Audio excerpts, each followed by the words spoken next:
you've got a power tool that says all these things, all these like strength and courage and all this, and then you've got a little girl, especially a little girl who's struggling with all these issues. So if you teach them how to overcome something they're very scared of, like they're really afraid of, can anyone ever really take that away from them?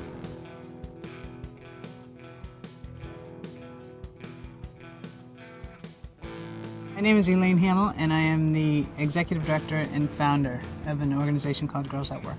We teach girls at risk how to use power tools safely, and through that experience, they'll discover their inner power tools of strength and courage, and it really alters their lens of how they see themselves.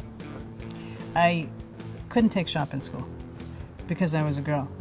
I'm a girl that grew up with 5 brothers and no sisters. So I have a pretty thick skin, and I don't do really well with the word no. About 27 years ago, I had taken in a neighbor whose parents were addicts, and for whatever reason, it occurred to me that I needed to put her in summer camp. And at the time, I was a general contractor and struggling contractor. And so in order for me to get her into this camp, I had asked if there was anything I could do in exchange for, as opposed to paying for the program. And I gave them my card, and she said, "This is what you do?" And I said, "Yeah." And she said, "Come and teach the girls how to build." The first day, they got there just after breakfast, and they worked till about 10 or 11 that night. And they wanted to work through each meal, and every morning they would get there before breakfast and just be in that space because it was so powerful for them. It was so...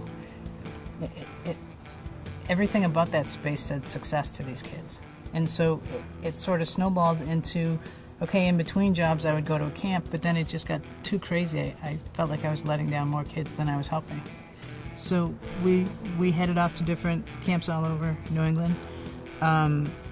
Since 2000, we've had probably just under close to 6,000 girls go through the program. I mean, we work with kids that are just so abandoned on a lot of different levels. One of the things we're testing out today is a pilot program with the charter schools, and many of the social curriculum that charter schools are built on are on that sense of community and working together and respect, and this lends greatly to it. Today we built a little shaker pegboard.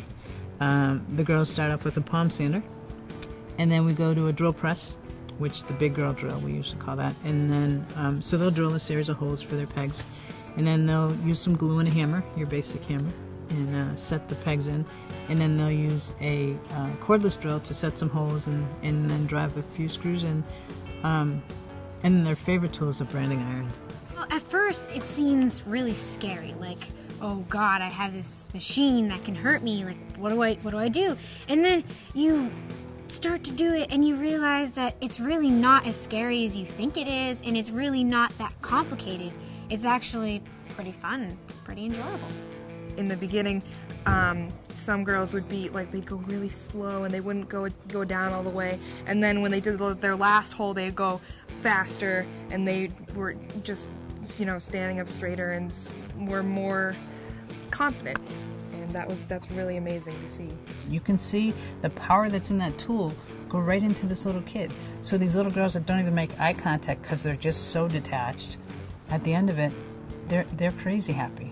For my girls, it broke barriers that were there that I didn't even know were there, really. And you know, they became very proud of all the projects that they did with Elaine, and they're all over the house like trophies. I've learned that it doesn't really matter what gender you are. You can still do the same things that men can do if you're a girl, and that you shouldn't be afraid to do things that you never tried before.